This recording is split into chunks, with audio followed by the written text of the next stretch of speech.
आप देख रहे हैं अकबर हिलान न्यूज।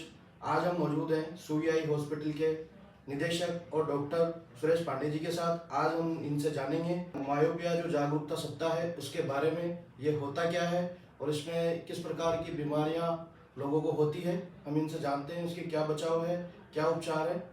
नमस्कार सर। नमस्कार, मैं डॉक्टर सुरेश पांडे। समूचे देश में दिनांक 14 नवंबर से 20 नवंबर तक मायोपिया जागरूकता सप्ताह मनाया जा रहा है। मायोपिया यानी कि निकट दृष्टि दोष, आंखों की एक ऐसी बीमारी जिसमें 1 मीटर के बाद व्यक्ति को स्पष्ट दिखाई नहीं देता है और बिना चश्मा लगाए उसको दूर की वस्तुएं स्पष्ट दिखाई नहीं देती है। यदि हम आंकड़ों की बात करें तो पूरे विश्व भर में 1 अरब 40 करोड़ से अधिक व्यक्ति मायोपिया से पीड़ित हैं। यदि इस बीमारी को, इस साइलेंट एपिडेमिक को बढ़ने से रोका नहीं गया तो 2050 तक समूचे विश्व की आधी आबादी यानी कि 5 अरब व्यक्ति मायोपिया से पीड़ित होंगे। अब सवाल ये उठता है कि मायोपिया आखिर इतनी तेजी से क्यों बढ़ रहा है। मायोपिया बढ़ने का सबसे मुख्य कारण है लंबे समय तक smartphone, digital devices, computers, tablets आदि का उपयोग। आज हमारा जीवन, विशेषकर बच्चों का जीवन 1 मीटर के दायरे में सिमट गया है और अधिकांश बच्चे आजकल आउटडोर एक्टिविटीज, आउटडोर स्पोर्ट्स के स्थान पर घर पर बैठकर स्मार्टफोन, टैबलेट्स, कंप्यूटर्स आदि का उपयोग कर रहे हैं। बढ़ते हुए स्मार्टफोन के उपयोग के कारण आज विश्व भर में मायोपिया नामक पेंडेमिक बहुत तेजी से बढ़ रहा है। और यदि हम कुछ देशों की बात करें जैसे सिंगापुर, चाइना, ताइवान इत्यादि, तो वहाँ पर 80% से अधिक बच्चे मायोपिया से पीड़ित हैं। मायोपिया से पीड़ित बच्चों को दूर का स्पष्ट दिखाई नहीं देता है और चश्मे का माइनस नंबर लगाने पर उनको रोशनी में सुधार होता है, स्पष्ट दिखाई देता है। अब सवाल ये उठता है कि इस बीमारी को कैसे रोका जाए। इसको बढ़ने के लिए, मायोपिया को बढ़ने से रोकने के लिए हमें 4 बातों का ध्यान रखना बहुत जरूरी है। सबसे पहली बात यह है कि बच्चों को आउटडोर एक्टिविटीज के लिए प्रोत्साहित करें। जब आप बच्चों को आउटडोर एक्टिविटी यानी कि बाहर खेलकूद के लिए भेजते हैं और बच्चों को सनलाइट का एक्सपोजर होता है तो उससे 2 फायदे होते हैं। एक तो आंखों के जो पर्दा होता है, आंखों का रेटिना जो होता है, उसमें से कि जो रेटिना में जो सेल्स होते हैं उससे डोपामिन रिलीज होता है, डोपामिन का सिक्रीशन होता है जिससे कि आंखों की लंबाई नहीं बढ़ती है। और दूसरा, सूरज की किरणों में विटामिन डी होता है जो कि मायोपिया के प्रोग्रेशन को रोकता है। इसके अतिरिक्त यदि बच्चे कंप्यूटर, स्मार्टफोन का उपयोग कर रहे हैं तो 20-20-20 रूल का पालन करें। 20-20-20 रूल के अंतर्गत 20 मिनट कंप्यूटर पर काम करने के बाद 20 सेकंड का ब्रेक लें और 20 सेकंड का ब्रेक लेने के बाद 20 फीट दूर देखें। इसके साथ साथ तीसरी सबसे महत्वपूर्ण बात यह है कि बच्चों को डिजिटल डिटॉक्स यानी कि डिजिटल उपवास की आदत डालें। बच्चों को प्रोत्साहित करें कि सप्ताह में 1 दिन, संडे के दिन 2 घंटे वो प्रकृति के साथ बिताएं, वॉक पे जाएं, साइकिलिंग करें, आउटडोर एक्टिविटीज में खेलें कूदें, जिससे कि 1 दिन कम से कम वो स्मार्टफोन और टैबलेट्स, डिजिटल डिवाइसेस से उपवास यानी कि उनका ब्रेक ले सकें। इसके साथ साथ चौथा सबसे महत्वपूर्ण कारण है कि समय समय पर वर्ष में 2 बार अपने बच्चों की आंख नेत्र चिकित्सक से अवश्य जांच कराएं जिससे कि मायोपिया का पता चल सके। मायोपिया एक ऐसी बीमारी है जिसका दुष्प्रभाव बच्चों में अनेकों रूप में देखने को मिल सकता है। इसमें केवल ये चश्मे का नंबर लगाने वाला निकट दृष्टि दोष ही नहीं है, मायोपिया के लॉन्ग टर्म साइड इफेक्ट भी होते हैं आंखों में।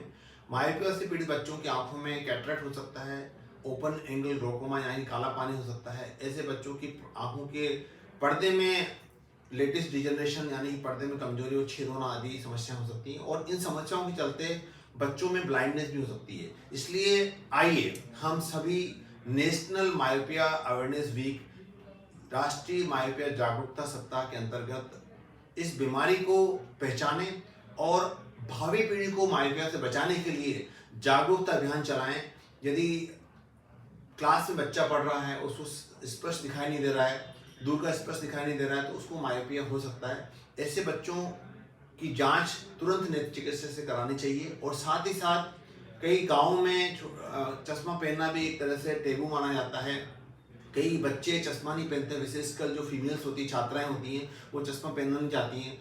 ऐसी बच्चों को, ऐसी विद्यार्थियों को, ऐसी छात्राओं को जागरूकता के माध्यम से हम चश्मा लगाकर मायोपिया से कंट्रोल करने के लिए जो मैंने आपको टिप्स शेयर किए, उसके माध्यम से हम सामूहिक प्रयासों से इस साइलेंट एपिडेमिक को वश में कर सकते हैं।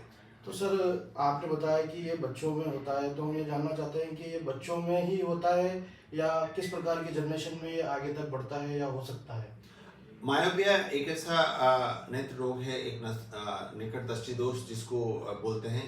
ये छोटे बच्चों में शुरू हो चुका है। कई बार 5 साल 4 साल के छोटे छोटे बच्चे, क्योंकि बच्चों में मोबाइल फ़ोन का, स्मार्टफोन का उपयोग बढ़ता जा रहा है, इसलिए ये बच्चों में काफ़ी कॉमन होता है। और जब शरीर की लंबाई बढ़ती है तो उसी के साथ साथ मायोपिया का प्रोग्रेशन भी बढ़ता जाता है।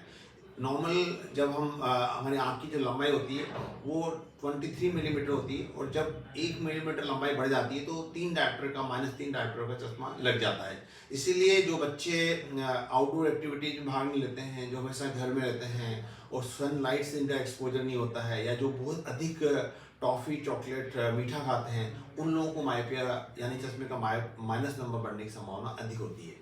तो सर, अपने हॉस्पिटल में किस तरह के ज़्यादा पेशेंट आ रहे हैं? सिर्फ बच्चे ही या उनसे बड़ी उम्र के भी आ रहे हैं? मायोपिया मुख्यतः बच्चों में, यानी कि 5 साल से लेके 20 साल तक के बच्चों में कॉमन होता है। और कोटा क्योंकि एक कोचिंग नगरी है, शिक्षा की राजधानी, कोचिंग कैपिटल ऑफ इंडिया कहते हैं, इसलिए यहाँ पर ज़्यादातर कोचिंग वाले बच्चे जो आते हैं वो कोचिंग छात्र होते हैं जिनको मायोपिया होता है। उनको क्लास में जब वो पीछे बैठते हैं तो बड़े क्लासरूम होते हैं, उनको स्पष्ट दिखाई नहीं देता है, तो वो एक मायोपिया कोचिंग वाले बच्चों में बहुत कॉमन है। और यदि हम आंकड़ों की बात करें तो लगभग 50% बच्चे मायोपिया से पीड़ित हैं। सर, मायोपिया जो बीमारी है, इसका किस हद तक उपचार हो सकता है या फिर कोई ऐसी स्टेज जिसके बाद इसमें उपचार असंभव हो जाता है? मायोपिया नामक दृष्टि दोष का सबसे कॉमन जो उपचार है या उपाय है वो चश्मे का माइनस नंबर लगाना है। कई बार जब बच्चे बड़े हो जाते हैं, कई विशेषकर गर्ल्स में शादी से पहले वो चश्मा हटाना चाहती है, तो ऐसे कैंडिडेट के लिए, ऐसे रोगियों के लिए हम लेसिक, लेजर रिफ्रैक्टिव सर्जरी के माध्यम से उनका चश्मे का नंबर हटा सकते हैं। लेकिन जिन बच्चों का नंबर -10, -12 या -15 बहुत तेज़ी से माइनस में बढ़ जाता है, तो ऐसे बच्चों के लिए, ऐसे रोगियों के लिए फेकिक लेंस इम्प्लांटेशन एक क्रांतिकारी तकनीक है जिससे उनकी चश्मे का नंबर हटाया जा सकता है। और इसमें सबसे महत्वपूर्ण बात यह है कि मायोपिया से पीड़ित कई सारे जो रोगी होते हैं वो चश्मों की दुकानों से, ऑप्टिकल सेंटर से चश्मे का नंबर ले लेते हैं। तो मेरा इस वीडियो के माध्यम से ये सुझाव है, ये गुजारिश मैं करना चाहता हूँ कि अपनी आँखों की संपूर्ण जांच कराएं, अपनी आँखों के पर्दे की जांच दवा डाल के अवश्य कराएं। इसीलिए जब भी आप चश्मे का नंबर लेने जाएं, किसी क्वालिफाइड आई डॉक्टर के पास ही जाएं, जिससे कि आपकी आँखों के प्रेशर की जांच हो सके, आपकी आँखों की दवा डाल के पर्दे की जांच हो सके, जिससे कि पर्दे में यदि कोई समस्या है तो उसका पता लगाया जा सके। और मैं इस वीडियो के माध्यम से सभी लोगों से गुजारिश करना चाहता हूँ कि मायोपिया को हल्के में न लें और अपनी जीवनचर्या में आउटडोर एक्टिविटीज़ का, सनलाइट का बहुत बड़ा एक रोल है, उसके अनुसार अपना जीवन जिएं, जिससे कि आपको मायोपिया न हो। सर, हमारे अर्बन हेराल्ड न्यूज के माध्यम से आप हमारे दर्शकों को क्या कहना चाहेंगे और कितना अवेयरनेस इसके बारे में करना चाहिए? अर्बन हेराल्ड न्यूज़पेपर के माध्यम से मैं सभी दर्शकों को एक विशेष संदेश देना चाहता हूँ कि मायोपिया एक साइलेंट एपिडेमिक के रूप में पूरे विश्व भर में फैल रहा है। और भारत में जिस प्रकार के आंकड़े आ रहे हैं ये बहुत ही कॉमन होने वाला है। आज Singapore, Taiwan, China, south Korea आदि देशों में 80% से अधिक बच्चे मायोपिया से पीड़ित हैं। भारत में यदि इस एपिडेमिक को आने से रोकना है हमें, तो इसके लिए हमें जागरूकता बढ़ानी पड़ेगी, और जागरूकता बढ़ाकर हम इस साइलेंट एपिडेमिक से मुकाबला कर सकते हैं। मायोपिया मात्र केवल चश्मे का नंबर ही नहीं है, ये बच्चे के संपूर्ण विकास को, मानसिक विकास को भी प्रभावित करता है। क्योंकि जिस बच्चे को क्लास में बैठने के बाद दूर का स्पष्ट दिखाई नहीं देता है, तो नेचुरली उसके ग्रेड्स भी, उसका परफॉर्मेंस, स्कूल का एकेडमिक परफॉर्मेंस खराब होता है। ऐसे बच्चे खेलकूद में भाग लेने से भी कतराते हैं। इसलिए हमें बच्चों के संपूर्ण सर्वांगीण विकास के लिए मायोपिया का नियंत्रण, मायोपिया का उपचार बहुत ज़रूरी है। और मैं इस वीडियो के माध्यम से आप सभी से गुजारिश करना चाहता हूं कि मायोपिया अवेयरनेस वीक के अवसर पर आप सभी इस जागरूकता अभियान में अपनी अपनी भागीदारी निभाएं, जिससे कि हम सामूहिक प्रयासों से मायोपिया नामक दृष्टि दोष, निकट दृष्टि दोष की समस्या को हल कर सकें और देश में मायोपिया के साइलेंट एपिडेमिक होने से बचा सकें। कोटा सिटी में जो मायोपिया जो बीमारी आप इतनी खतरनाक बता रहे हैं, हॉस्पिटल में किस प्रकार की सुविधा या विशेष तकनीक है जिसके माध्यम से अपन मायोपिया पे नियंत्रण पा सकते हैं? मायोपिया के लिए सुविधा चिकित्सालय कोटा में फेको जो रिफ्रैक्टिव सर्जरी होती है, जिसको हम लेसिक लेजर रिफ्रैक्टिव सर्जरी, उसकी सुविधा भी उपलब्ध है। फेकिक लेंस भी हम लोग मायोपिया को चश्मे का नंबर हटाने के लिए उपयोग करते हैं। और साथ ही साथ जो मायोपिया का सबसे कॉमन सॉल्यूशन है वो है जो चश्मे का माइनस नंबर, वो चश्मे का जांच के बाद माइनस नंबर देने की सुविधा भी यहाँ पे है। यदि कोई रोगी चश्मे का नंबर हटाना चाहता है, चश्मा हटाना चाहता है, तो लेसिक लेजर रिफ्रैक्टिव सर्जरी की सुविधा भी यहाँ उपलब्ध है।